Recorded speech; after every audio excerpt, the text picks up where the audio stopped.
Hello, my friends, and welcome to today's podcast.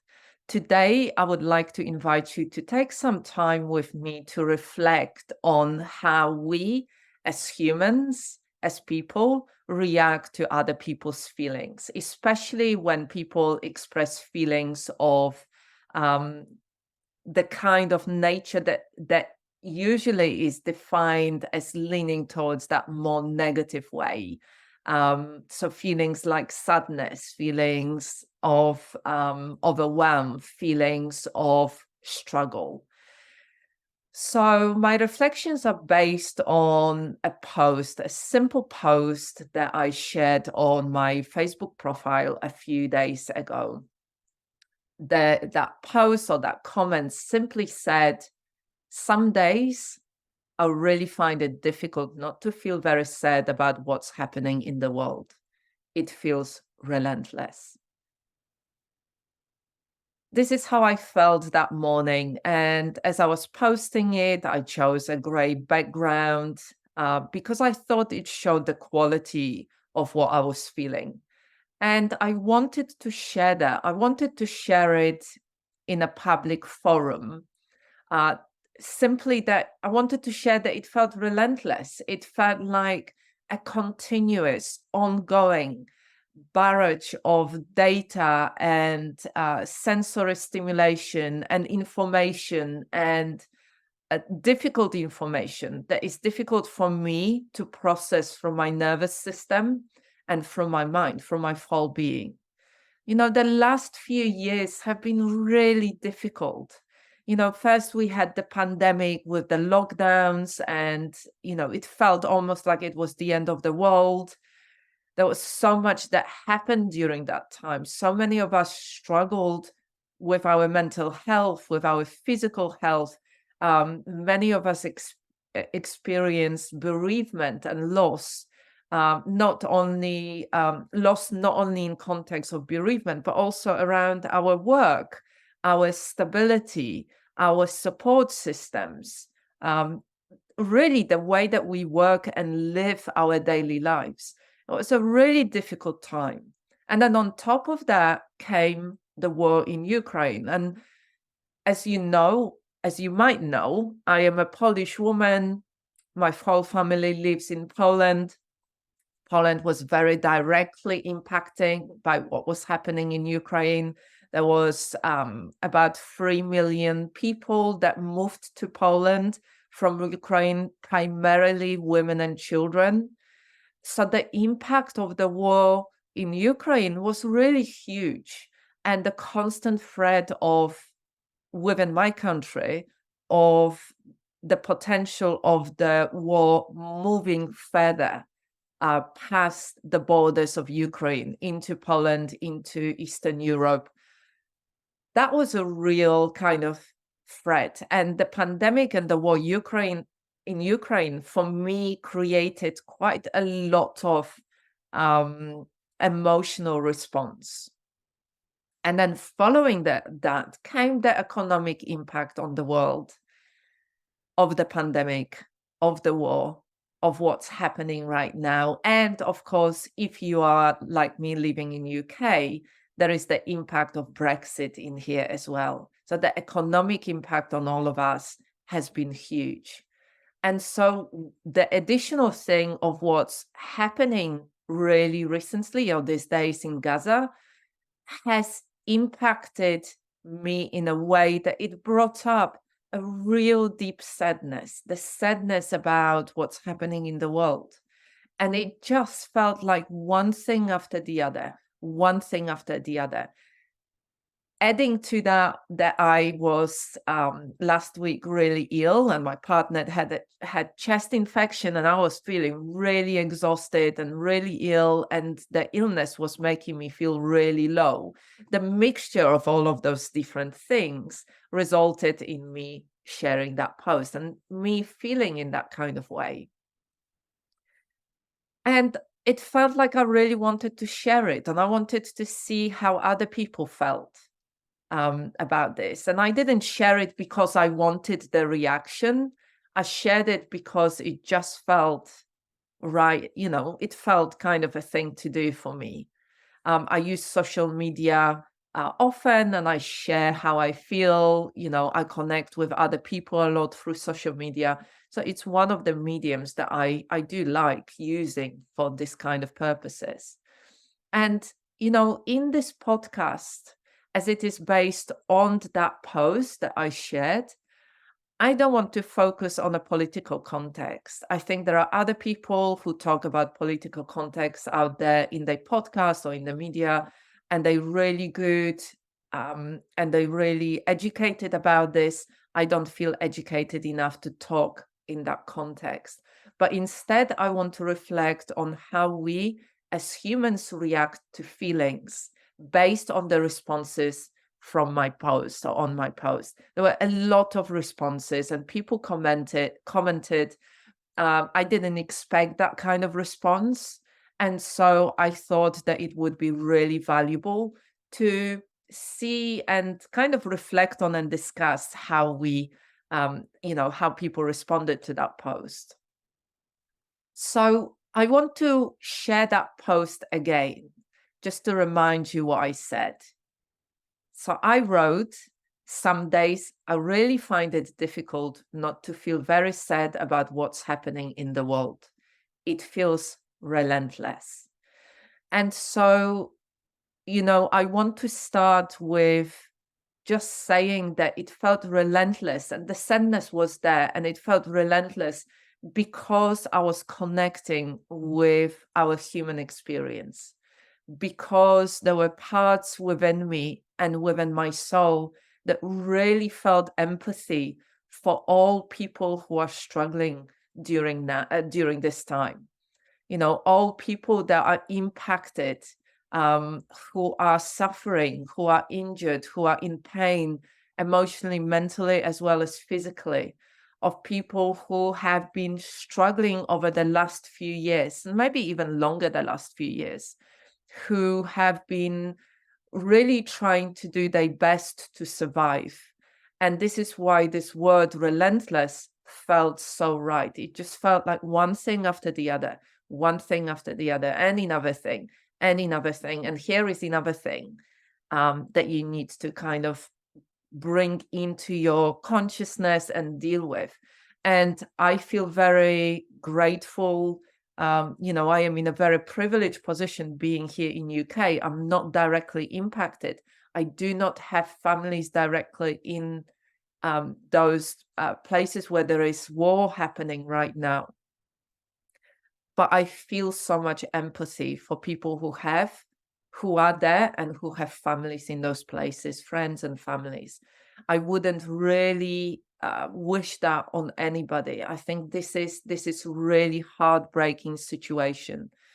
And there was a huge group of people that responded in similar kind of way in the comments on my post. They really connected with those feelings, and they talked about how they feel in a similar way. So, the words that came up were heartbreaking. There was a lot of compassion being expressed. There was, confirmation that many people were feeling relentless, like it was feeling relentless, that it was the right word. And as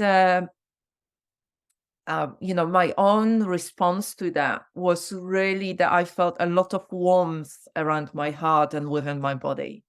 I felt like people out there that I was connected with through social media understood what I was feeling. My feelings were validated and honored.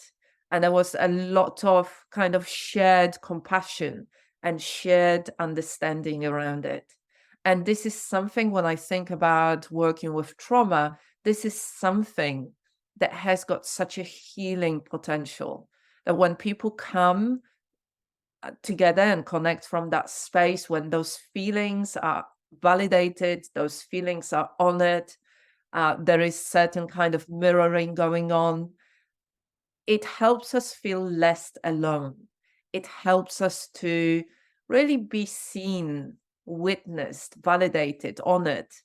And if you are, for example, a practitioner, working with other people, this is the essence of what generates and allows for that transformation and the healing and the growth to happen. It's not the tools, it's not the tactics, it's not the approaches, it's this human relationship, human connection, human validation, allowing of the feelings to be present without having to do anything about this.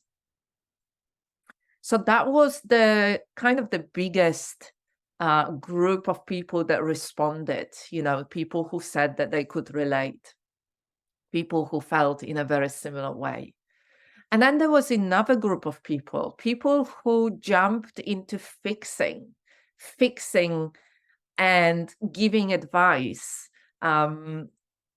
about how I should fix or how I should work with my feelings. And they did it usually without acknowledging the feelings in the first place. And that was some really interesting advice, the advice that I've heard before. It's nothing new to me. I've heard it before, but I still find it really, really interesting. So, few people said, don't watch the news. Even people who then in their comments considered themselves as conscious humans or practitioners. It's like, I don't watch the news. It's all propaganda. It's just switch it all off. You don't want this negative energy to be in your consciousness. And I've heard this advice when the war in Ukraine started. And I remember feeling so scared for everybody in Eastern Europe, and so scared about my own family, and so scared that the war was going to roll over into the whole of Eastern Europe, and there were some real threats being made, and that they still, that's still happening all the time.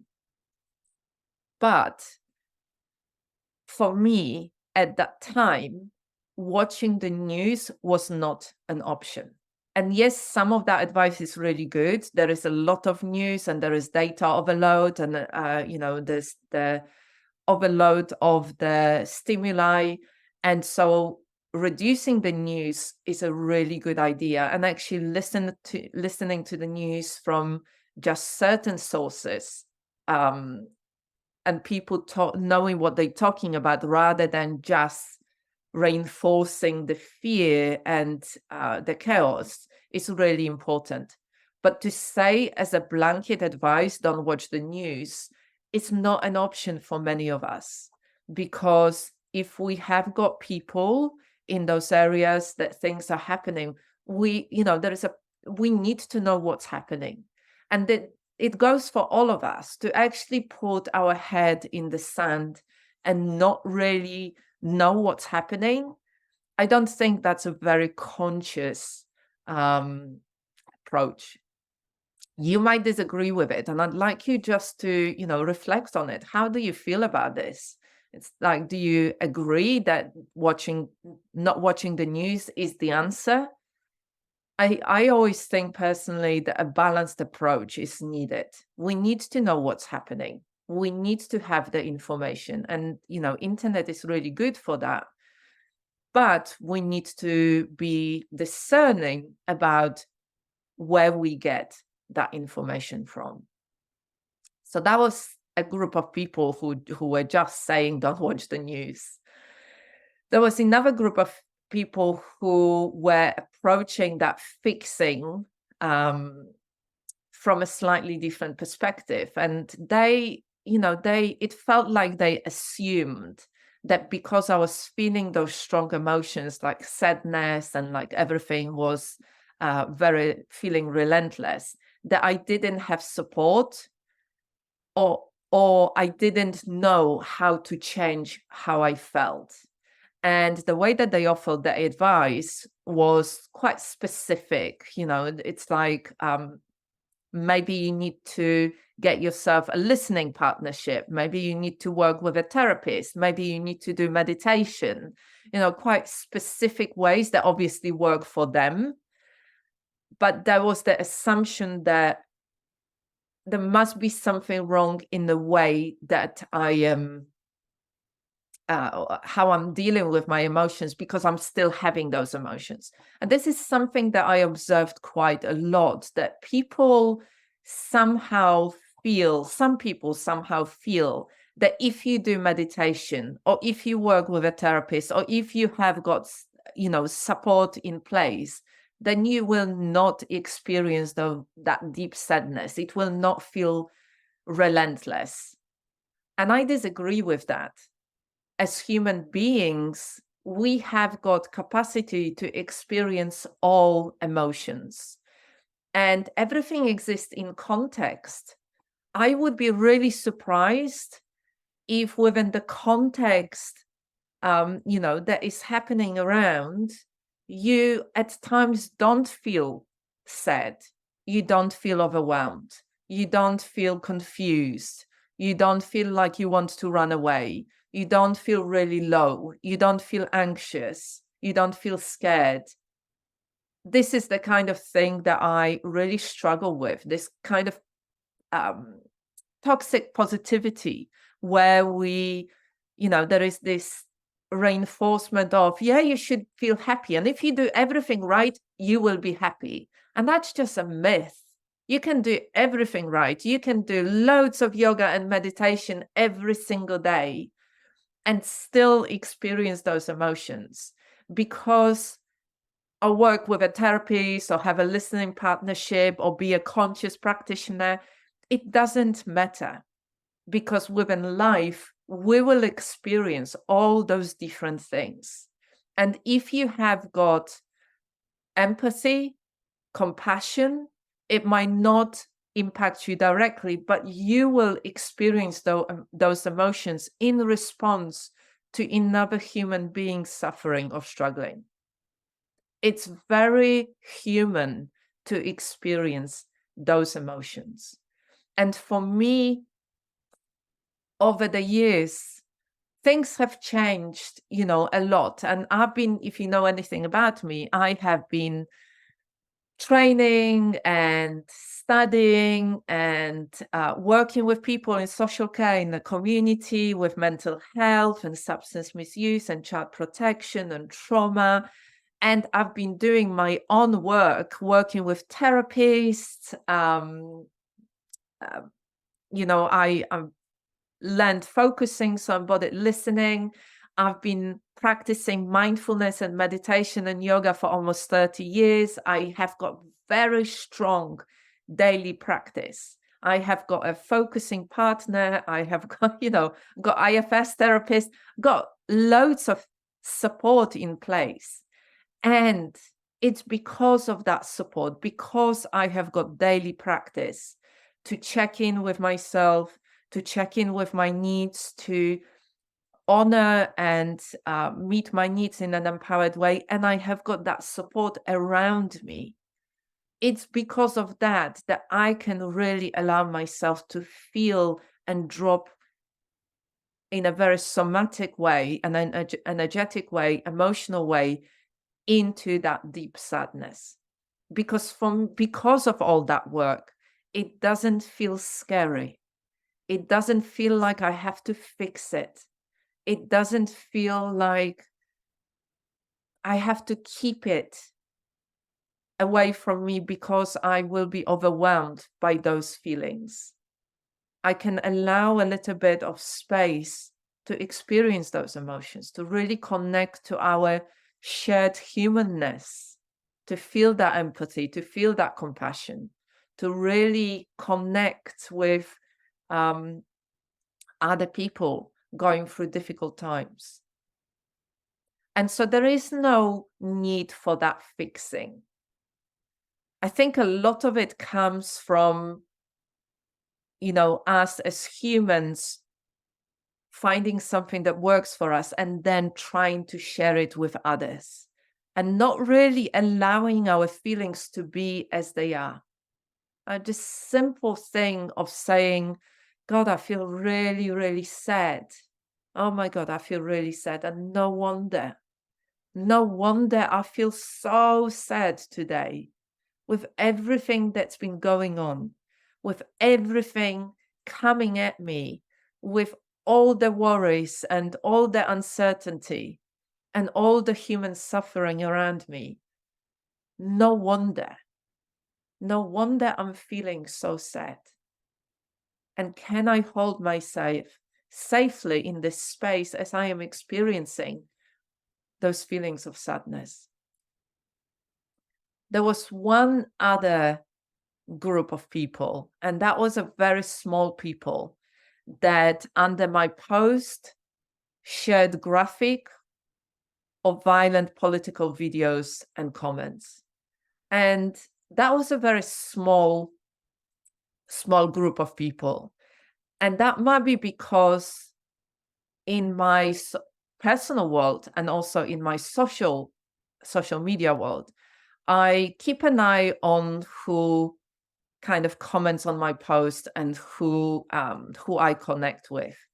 And I'm not scared to actually delete posts and block people if they are doing those kind of things. I think there is a personal responsibility for me to actually, be responsible for what I'm sharing from my social media and not spread more violence, not spread more hatred, not spread more those extreme views that fuel the suffering and fuel the conflict. And I am very grateful that within my circle of people, I have got people primarily, people who are very loving, people who have got a lot of empathy, people who are working on a daily basis to make positive social impact. This is why I love working with other heart-centered practitioners in my trainings. People who really want to learn more about trauma-informed somatic approach, who want to look after themselves, look after their clients, their loved ones, and their communities. It makes such a huge difference when you surround yourself with people like that. People who really care deeply and people who share, they work and share they empathy and consciousness and conscious awareness.